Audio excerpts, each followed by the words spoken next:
aujourd'hui c'est lavande.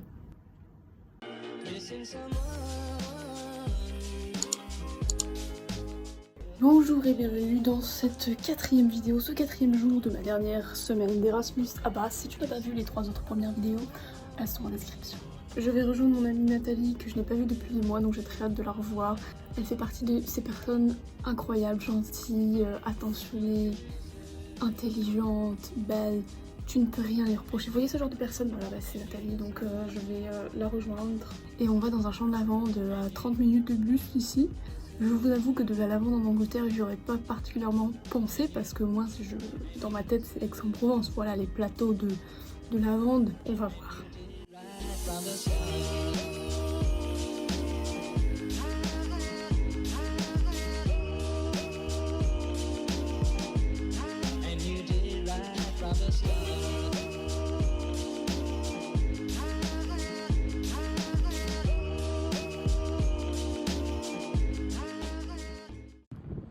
Hello.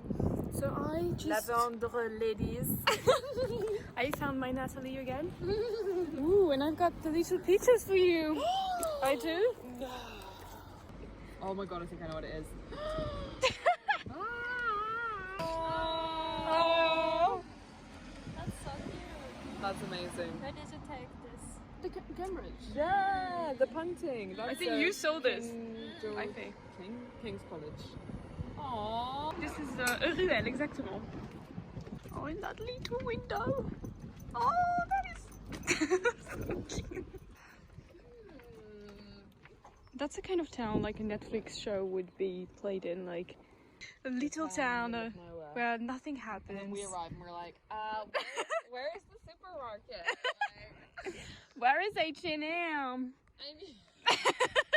I mean, no, it does look like... Yep, no, that doesn't look...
what's worse than finding a worm in your apple?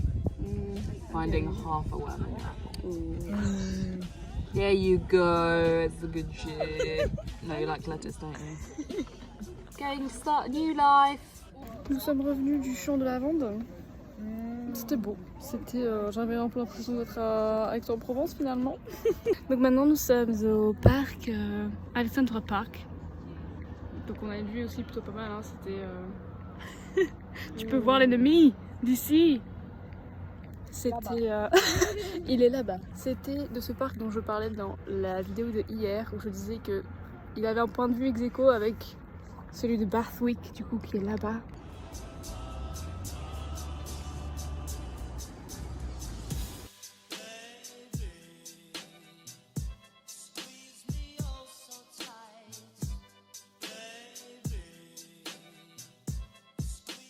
Ce petit parc aussi fort agréable qui est juste au-dessus de chez moi. Donc j'y suis souvent allée pendant l'année pour voir des petits couchers de soleil, pour être en harmonie avec la nature.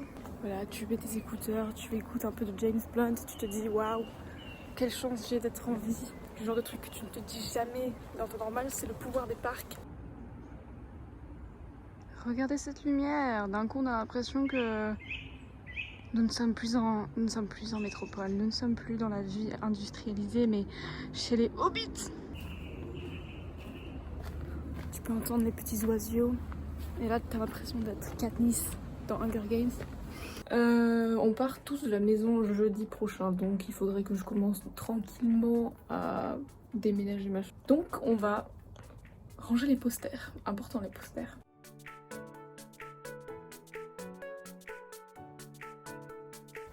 C'est tellement triste maintenant. C'est blanc comme un hôpital.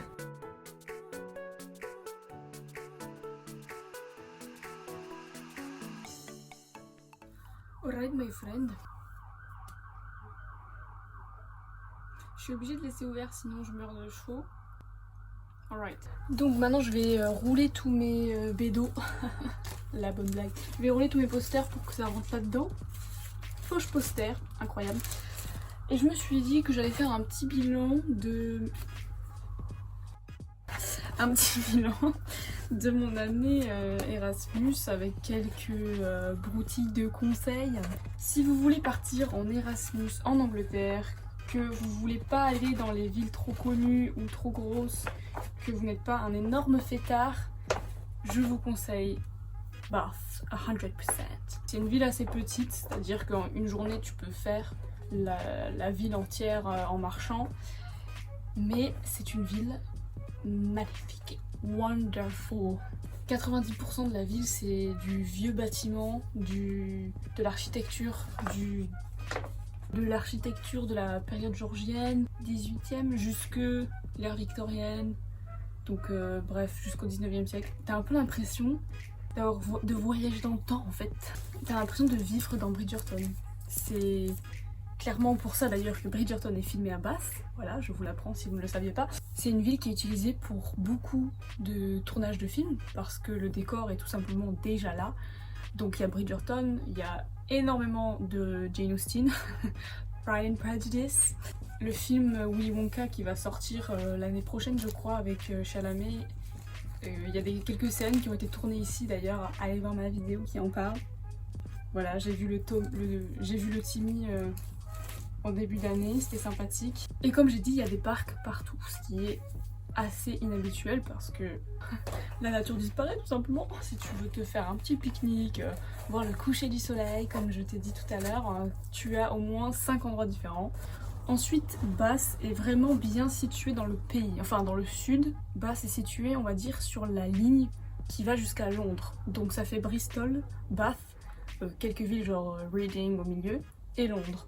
Donc en 1h30 en train, tu es à Londres. J'ai fait plein de fois en une journée l'aller-retour. Donc c'est tout à fait faisable. Voilà, c'est hyper bien situé. Après, le train est assez cher selon les périodes de l'année, donc je te conseille de prendre une carte 16-25 ans. Ça te permettra d'avoir des tarifs réduits tout simplement. Ensuite, tu peux à partir de la gare visiter beaucoup d'endroits. Moi j'ai fait en train, j'ai visité Gloucester, Bristol, Oxford, des petits patelins aussi en bus.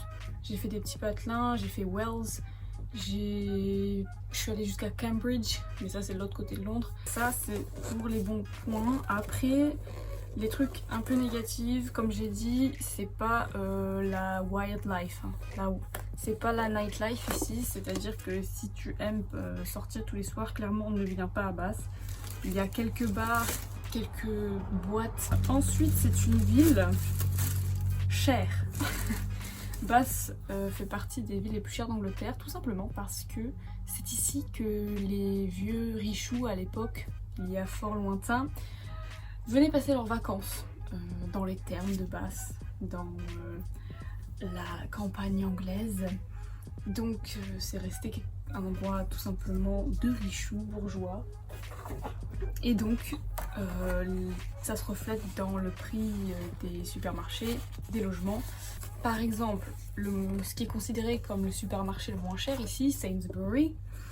J'ai une pote qui habitait à Leeds, donc dans le nord, qui m'a dit que Sainsbury, pour elle, c'était le truc le plus cher. Voilà, donc ça vous donne une idée. Les logements, surtout à cause du change entre le pound et l'euro. Par exemple, moi là je payais ma chambre 510 pounds et donc je payais 600 € le loyer. Selon mon vécu, je vous conseillerais maintenant de faire une coloc. Si vous venez que pour un semestre, c'est vrai que c'est parfois vraiment compliqué de trouver chez un propriétaire privé une chambre. Et c'est tout simplement... Et c'est tout simplement plus simple d'aller directement sur le campus. Mais si vous restez 1 an, moi je vous conseille vraiment de faire une coloc, de trouver une coloc avec des gens locaux, des gens qui font leurs études ici normalement. Pourquoi? Tout simplement parce que déjà quand tu es sur le campus en général, comme c'est grand, c'est forcément un peu excentré. Donc tu seras forcément à 30 minutes à pied, 40 minutes à pied du centre-ville. Et bah ça monte, hein, voilà. Ensuite, parce que les chambres, tu vas les payer cher et que ce sera sûrement pour un truc encore plus petit qu'ici. Quitte à payer cher, j'ai envie de dire, autant être confort. Moi j'ai trouvé une coloc sur Facebook Marketplace, je l'ai pris un peu au hasard, de toute façon j'avais aucun élément de sélection mis à part que j'avais envie d'être près du centre-ville. J'ai eu la chance de tomber sur une coloc vraiment géniale avec des gens super sympas qui m'ont présenté à tous leurs amis. C'est pas le cas de tout le monde, voilà, c'est un peu du pif. Mais si vous êtes en coloc avec des gens qui font leurs études en Angleterre à la base, je trouve que ça permet vraiment de vivre l'expérience de vivre à l'étranger parce que eux ils n'ont pas les habitudes d'étudiants Erasmus. Ils auront des bons plans un peu différents de voyage, pour l'alimentation, pour juste découvrir le mode de vie anglais quoi. Et moi je pense que ça m'a vraiment permis de découvrir des choses que j'aurais jamais découvert si j'étais restée que avec des Erasmus. En soi, être avec des Erasmus, c'est très bien. Le truc, c'est que personne, du coup, ne parle anglais couramment. Donc, même si tu vas pratiquer ton anglais, ce qui est toujours une très bonne chose, il n'y en a aucun vraiment qui peut tirer l'autre vers le haut pour, je sais pas, avoir plus de vocabulaire, avoir plus d'expression du quotidien. Là, c'est tout ce qui m'est venu à l'esprit. En vrai, si vous avez des questions plus précises, n'hésitez pas à me demander en commentaire. Là, je pense pas à autre chose. Voilà. Je sais pas si vous entendez, mais... Ok. Je suis allée au Royal Crescent avant-hier et j'ai vu qu'il y avait des énormes échafauds, en fait, échafaudage. En fait, ils étaient en train de préparer la scène de concert de ce monsieur qui s'appelle donc Michael Bublé, qui est un chanteur canadien que je ne connais absolument pas, mais qui visiblement... Bon, bah écoutez, moi et Michael, on vous fait des bisous. À demain pour le vlog numéro 5.